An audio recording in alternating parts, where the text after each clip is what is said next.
নমস্কার, Bengali vibe Kerala লাইফের আরও একটি নতুন ভিডিওতে আপনাদের স্বাগত জানাচ্ছি। আজ কেরালার পরিবহন বা যাতায়াত ব্যবস্থা নিয়ে আপনাদের সাথে কথা বলবো। যাতায়াতের জন্য সর্বপ্রথম যে সুলভ পরিষেবাটা আমরা ভাবি তা হলো বাস।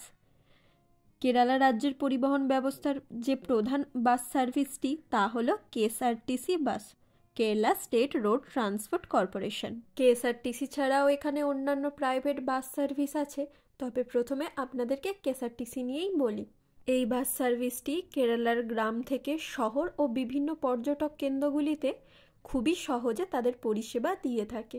অন্যান্য রাজ্যের তুলনায় কেরালার সরকারি বাস সার্ভিস যথেষ্ট উন্নত, সময় ও যাত্রী নিরাপত্তা নিয়ে বেশ সচেতন। জানেন, এখানকার বাসগুলিতে সামনের দিকের সিটটা মহিলাদের জন্য বরাদ্দ আর পেছনের দিকটা পুরুষদের জন্য। তবে সাথে যদি বাচ্চা বা বয়স্ক কেউ থাকে, এখানের মানুষেরা নিজে থেকে সিট ছেড়ে দেয়। অনেকেই যারা কেরালা এসেছেন জানেন বা দেখে থাকবেন, কেরালার বাসগুলিতে খুব একটা ভিড় হয় না বা ঝুলে যাবার মতো ঘটনা দেখা যায় না।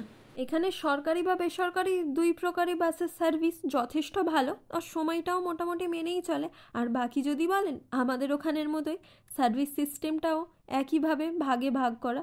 যেমন লোকাল বা ordinary, superfast, AC, non AC, বিলাসবহুল বাসেরও ব্যবস্থা আছে।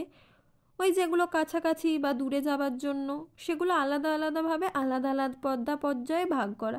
যেমন এক জেলা থেকে অন্য জেলা যাবার জন্য বা এক রাজ্য থেকে অন্য রাজ্যে যাবার জন্য বাস পরিষেবা সুবিধা খুবই সহজে পাওয়া যায়।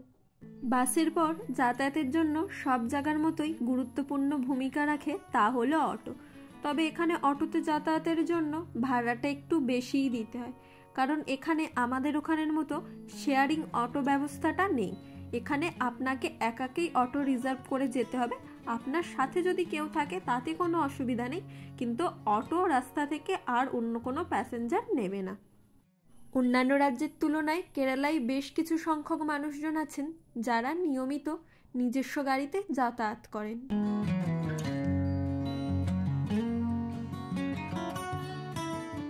এটি ওটাপালাম বাস স্ট্যান্ড। এখানে বাস থেকে নামলেই সামনে অটো পাওয়া যায়, আর এই স্ট্যান্ডের পেছন দিকেই একদম কাছেই রেলওয়ে স্টেশন। দাঁড়ান, বাস স্ট্যান্ড থেকে বেরিয়ে আপনাদেরকে এই বাইরের দিকটা দেখায়। এই যে দেখছেন, আমাদের ওখানের মতোই এখানেও মোটামুটি সব রকমই দোকানপাট আছে। এখান থেকেই বাস বেরোয়। আর এই যে সারি দিয়ে সব ফলের দোকান, গাড়ি রাখা আছে।